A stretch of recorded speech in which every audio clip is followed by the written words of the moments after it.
Alors voilà, aujourd'hui je vais vous proposer un unboxing un petit peu particulier. Bon, alors déjà parce que je tourne à l'extérieur pour changer, on profite un peu du beau temps.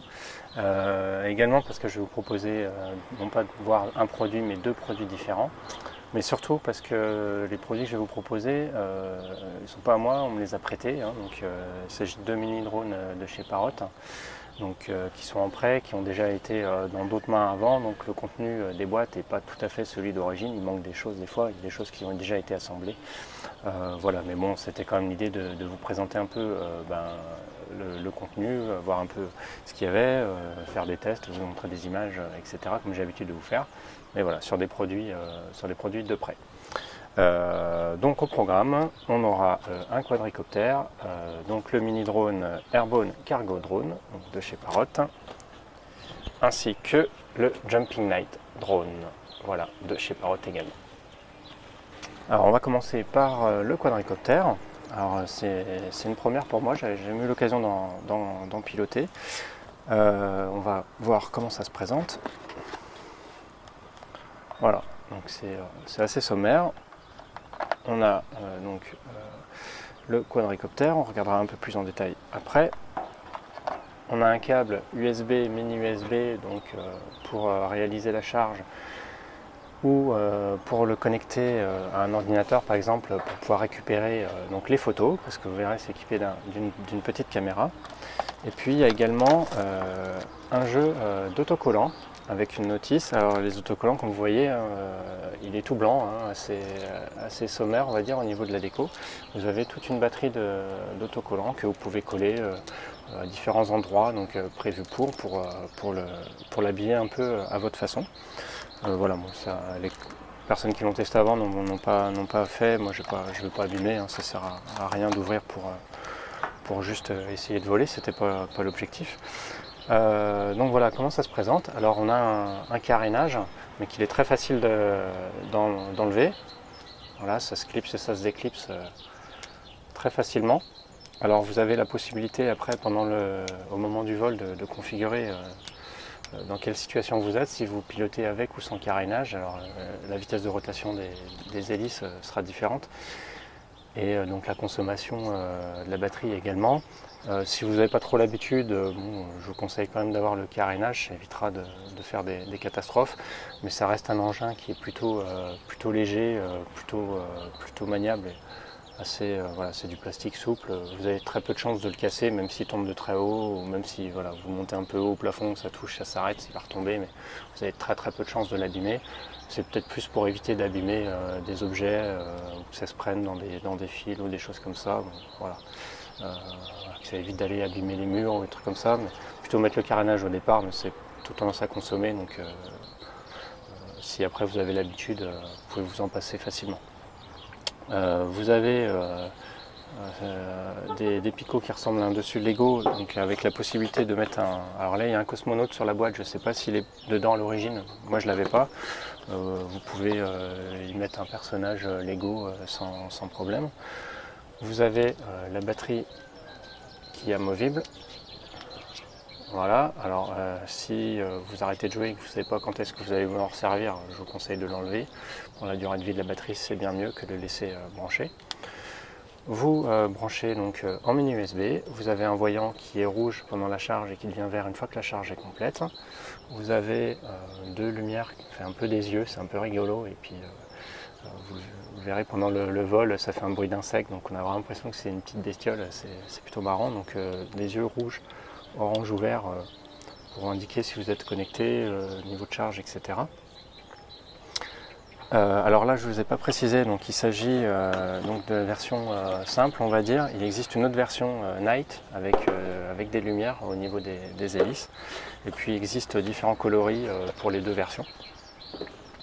Voilà, pour la présentation physique. Et en dessous, donc, on a un petit appareil photo. Donc vous avez possibilité pendant le vol de faire des captures de ce qui se passe en dessous. Donc voilà, c'est pas un drone comme on peut voir des reportages ou autres avec, mais ça reste un petit jouet. Mais je trouve cette fonctionnalité plutôt rigolote. Puis ça te permet de voir un peu où vous évoluez, ce qui se passe en dessous. Voilà pour la présentation. Ensuite, concrètement, comment ça se passe? Il vous faut un smartphone. de préférence avec la gyroscopie. Alors c'est pas le cas sur celui que je vais vous montrer là, mais pour la présentation de l'application, c'est pas un souci. Vous téléchargez donc l'application gratuite FreeFlight 3. C'est une application gratuite de chez Parrot et qui fonctionne pour les différents appareils. Donc ça c'est pas mal, ça vous évite d'avoir autant d'applications que d'appareils. Vous en avez une pour les différentes choses. Vous pouvez gérer un profil, vos différents drones, voir les vols que vous avez faits, voir des petites vidéos promotionnelles, etc. Et puis donc vous avez donc un mode pour piloter. Alors la connexion entre celui-ci et l'application se fait en Bluetooth. Et puis vous avez différents modes de pilotage. Donc un très classique, donc avec d'un côté les commandes pour changer l'altitude et tourner, et puis de l'autre côté pour avancer, reculer ou vous déplacer latéralement. Et puis vous avez des modes un peu différents. Vous pouvez gérer un peu autrement les virages ou autres avec la gyroscopie. Donc, moi je suis moins fan, hein. Je suis un vieux de la vieille comme on va dire. J'ai connu les voitures radiocommandées, hein, qu'à l'époque on ne parlait pas de drone, on parlait vraiment de radiocommande, voiture radiocommandée avec des commandes et soit du volant ou soit des sticks, donc quelque chose de physique. Là, le fait d'être en tactile, ça me perturbe un peu, je trouve qu'on a moins les sensations. Voilà, la prise en main reste plutôt bonne. Et puis vous avez la possibilité de lancer l'application avec la caméra de votre téléphone active pour pouvoir filmer votre vol. Alors c'est un peu embêtant, très souvent la caméra de l'appareil photo du téléphone est mal placée quand vous voulez tenir correctement comme une manette. Vous avez tendance à gêner un petit peu l'objectif, quel que soit le téléphone malheureusement. Mais voilà, je trouve ça plutôt pas mal. Vous pouvez filmer un peu votre vol. Alors ça fait beaucoup de bruit comme je disais, hein, ça fait un gros bruit comme un essaim d'abeilles, hein. C'est assez rigolo, ça peut faire peur un peu les animaux, mais bon ça reste gentil. La prise en main est très facile, comme je disais tout à l'heure c'est un appareil qui est plutôt léger, il n'y a pas trop de risque de l'abîmer. Par contre il est plutôt sensible au vent, donc c'est plutôt pour un usage d'intérieur, hein, en appartement, maison ou autre, ou dans une salle. Si vraiment vous voulez le faire dehors, vous allez voir sur les séquences, j'ai pu piloter un petit peu dehors. Il faut vraiment que ça soit dans un endroit isolé du vent au maximum, et puis de préférence avec personne autour, pas d'objets fragiles ou pas de choses dans lesquelles il va pouvoir se prendre. Voilà, et puis à noter que voilà, le moindre vent, vous allez être facilement déporté, et puis que vous allez vite à une distance où la réception sera moins bonne, et donc vous pouvez perdre le contrôle un peu, ou une certaine latence entre les commandes et la réaction du drone. Donc voilà, si vraiment vous voulez aller dehors, il faut que ça soit occasionnel et dans les meilleures conditions possibles. Sinon, préférez être en intérieur. En intérieur, bon, vous avez quand même peu de chances de faire des gros dégâts avec, et puis vous pouvez toujours vous inventer des petits parcours ou autre, être posé dans votre canapé et puis faire le pilotage. Donc voilà, c'est un appareil qui est plutôt sympa, la prise en main est très bonne, moi je m'amuse bien avec. Quoi dire de plus, l'autonomie donc, par contre est assez courte. Alors le temps de charge il dépendra forcément de l'endroit où vous le chargez. Si vous le mettez sur une batterie nomade, sur une source, une box ou sur le secteur ou autre, voilà, ça pourrait être plus ou moins long. Et l'autonomie elle est l'ordre de 5 minutes, hein, ça descend très vite. Donc voilà, vous pouvez difficilement aller quelque part et puis envisager de recharger rapidement avec votre batterie nomade. Oubliez, le temps de charge est plutôt long. Voilà, donc vraiment plutôt quelque chose d'intérieur, et puis avec des vols de temps en temps quand c'est prêt à voler. Voilà donc pour ce quadricoptère, donc le Airborne Cargo, et puis on va passer à l'autre appareil. Voilà, et donc je vais vous présenter maintenant donc, le Jumping Knight Drone. Alors juste avant, donc, je précise, c'est la version Night qui existe en 3 coloris. Là c'est la version diesel, donc bleu marine, il existe en blanc ou en rouge, et une version un peu différente qui s'appelle Race, qui est elle, plutôt consacrée à la vitesse. Voilà, on reviendra dans les détails un petit peu après. Alors découvrons le contenu. Donc c'est assez sommaire, hein, c'est assez semblable à ce qu'il y a là-bas. Vous avez le véhicule, vous avez un câble mini USB et micro USB. Vous avez alors il y a un set de rechange de petits caoutchoucs, de petits plastiques pour cette partie-là, on verra tout à l'heure ce qui permet de faire des sauts. C'est un véhicule qui peut sauter, d'où son nom, un jumping. Et puis il devait certainement y avoir également un jeu d'autocollants, donc ils ont déjà été mis par contre sur ce véhicule-là. Hein. Je rappelle que c'est des produits qu'on m'a prêtés pour la réalisation du test. Hein. C'est pas des produits que j'ai achetés ni qu'on m'a donné. Voilà, donc il manque peut-être des choses, je ne sais pas. Donc voilà comment se présente la bête. On a toujours la batterie amovible, alors je vais éviter de l'enlever parce que quand je vais la remettre il va s'allumer, il va faire un bruit pas possible. C'est un peu un des inconvénients, c'est rigolo à l'usage, il fait beaucoup de bruit, des petites sirènes, des machins. Il y a la caméra qui détecte quand quelqu'un passe devant, donc il émet des sons, etc. Mais ce qui fait qu'il émet très souvent des sons, ça peut être vite fatigant. Déjà si vous avez envie de progresser chez vous tranquillement et puis qu'il y a d'autres personnes qui travaillent ou qui font autre chose, ça peut être chiant. À l'extérieur, ça peut déranger un peu, donc voilà, c'est marrant, mais ça serait bien de pouvoir le mettre un peu en sourdine des fois, donc je vais éviter de le rallumer malencontreusement, d'autant que donc, le bouton pour l'allumer est directement incrusté dans la coque et pas toujours évident de mettre en route ou pas. Vous avez donc la prise mini USB pour le charger ou pour le connecter à un ordinateur par exemple pour récupérer les vidéos, car comme je disais, donc il y a une caméra qui permet donc de faire, j'ai tendance à inverser le dessus, le dessous, donc une caméra qui permet déjà de piloter en étant directement aux commandes du véhicule. Hein. Moi qui ai l'habitude, je disais tout à l'heure, de piloter des voitures radiocommandées à l'ancienne avec une radio et puis en regardant son appareil, et là ça change complètement. Donc, vous pouvez toujours le faire évidemment, vous pouvez toujours conduire en regardant le véhicule. Mais l'application permet de piloter en voyant depuis la caméra, donc vraiment comme si vous étiez aux commandes de l'appareil. Alors c'est pas de la HD mais c'est très correct, sur un écran de smartphone ça va très bien, vous pouvez très facilement vous repérer avec ça, et donc vous pouvez récupérer les vidéos après, comme j'ai pu m'en servir pour les séquences de cette vidéo. La connexion se fait en Wi-Fi, par contre là c'est en Bluetooth, là c'est en Wi-Fi. Quoi dire, donc c'est du plastique, c'est très léger, donc là encore c'est quelque chose qui est assez robuste. Hein, alors, arrivé que je fasse, donc comme je disais tout à l'heure, on peut faire des sauts, alors on peut faire des sauts à l'horizontale ou à la verticale de 80 cm, donc c'est assez impressionnant. Vous pouvez monter sur des obstacles, vous pouvez redescendre même si ça retombe mal ou que ça tourne un peu. J'ai cru voir sur les vidéos des gens qui avaient pu le tester avant moi, qui les avaient laissés à l'intérieur, qui malmenaient un petit peu, donc des sauts de table de bureau, des choses comme ça résiste très bien, c'est vraiment costaud. Vous pouvez plus facilement envisager d'aller dehors qu'avec le drone, il n'y a pas l'histoire de vent. Évitez quand même d'aller dans l'herbe mouillée ou dans de la terre ou des choses comme ça, mais sur du goudron ou même des sols un peu gravillonneux ou pas très lisses, il fera très bien l'affaire, les roues en caoutchouc tiendront bien. C'est très léger, donc il y a peu de risque de l'abîmer.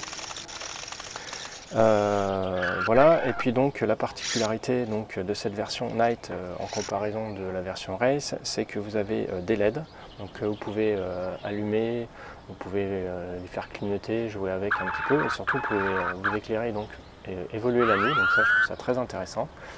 Par contre du coup il se retrouve, donc c'est un véhicule qui va à 7 km/h en comparaison du Race qui lui a des roues beaucoup plus larges, plus lisses et qui peut aller jusqu'à 14 km/h.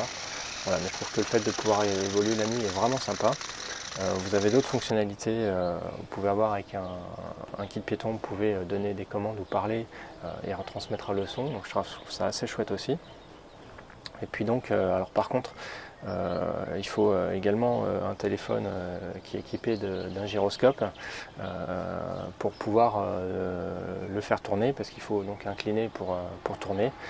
Même si vous avez des fonctions directes à l'écran qui permettent de faire des virages à 90 degrés ou à 180 degrés. D'ailleurs vous verrez sur la séquence que j'ai tournée en appartement, je me suis dirigé uniquement avec ces commandes là. J'ai utilisé un téléphone qui n'avait pas de gyroscope. Voilà, mais si vous voulez évoluer normalement, faire des virages normaux on va dire, et aller vraiment où bon vous semble, c'est mieux d'avoir le gyroscope et pouvoir incliner le téléphone. Ça réagit plutôt bien, donc moi j'ai pu faire une séquence en étant enfermé dans une pièce et en me baladant complètement dans le reste de l'appartement, donc sans voir visuellement l'appareil et en me dirigeant très bien, donc ça je trouve ça vraiment très sympa, le fait de pouvoir récupérer ces vidéos également. Et puis bon, il a un look de robot plutôt rigolo, on a l'impression qu'il est un peu vivant avec tous les bruits qu'il fait ou autre, et si encore une fois ça peut être vite saoulant. Voilà, donc je trouve que c'est un appareil qui est vraiment sympa à utiliser, vraiment rigolo, qui est plutôt bien fait, qui n'est pas forcément donné, mais bon, compte tenu de la technologie qu'il y a dessus, et puis en comparaison d'autres produits où il n'y a pas toutes ces fonctionnalités-là, je trouve que ça reste correct. Voilà, donc je le rappelle, donc le Jumping Knight Drone, donc, qui existe en différentes couleurs. Alors ça fait que je vous ai présenté deux produits de cette gamme-là mini drone. Il reste l'Hydrofoil Drone, qui est un quadricoptère rattaché à une coque de trimaran pour évoluer sur l'eau. J'espère que j'aurai l'occasion de l'essayer un jour, parce que moi j'aime bien aussi tout ce qui est bateau radiocommandé, donc ça me plairait plutôt pas mal. Alors j'ai oublié de préciser aussi une fonctionnalité qui est intéressante avec ce drone, d'autant plus que je l'ai utilisé dans les séquences vidéo que vous allez pouvoir voir, c'est qu'il y a un mode de programmation. En fait, vous pouvez programmer un itinéraire. Alors vous avez votre carte, vous pouvez venir mettre différentes fonctions, donc avancer, tourner, faire une pirouette, etc. Vous enchaînez vos différentes séquences. Alors c'est pas toujours évident d'ailleurs, le logiciel n'est pas très bien fait je trouve sur téléphone, parce que quand vous voulez mettre la dernière, ça se met en avant-dernière position, enfin bon. Ça, vous pouvez le voir à l'usage, mais on arrive quand même à faire son programme. Vous faites votre séquence, vous lancez, et puis donc le drone évolue tout seul. Il fait son petit programme. Je trouve ça intéressant, c'est une autre façon de voir le pilotage du drone. Et puis donc vous avez plein de petites fonctions rigolotes. Alors, je parlais tout à l'heure de la lumière, pour faire clignoter. J'ai joué sur l'intensité de la lumière. Vous avez la possibilité également de faire la toupie, de faire des sauts, donc, de faire des oscillations, rotations, voilà, donc des choses assez rigolotes. Très facile à prendre en main, très accessible. Voilà tout ce que je pouvais vous dire donc sur le Jumping Knight Drone. Je remercie donc Parrot de m'avoir prêté ces deux petits joujoux pour la réalisation de la séquence. Et puis je vous invite donc à me suivre sur mon site veuvage.fr pour plus de détails donc sur le test de ces deux produits. Je vous invite également à me suivre sur ma chaîne YouTube, donc Veuvage FR Blog, pour d'autres vidéos.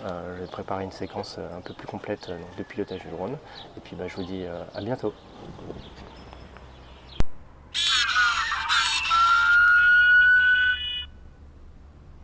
Donc, alors par contre, voilà, un des inconvénients.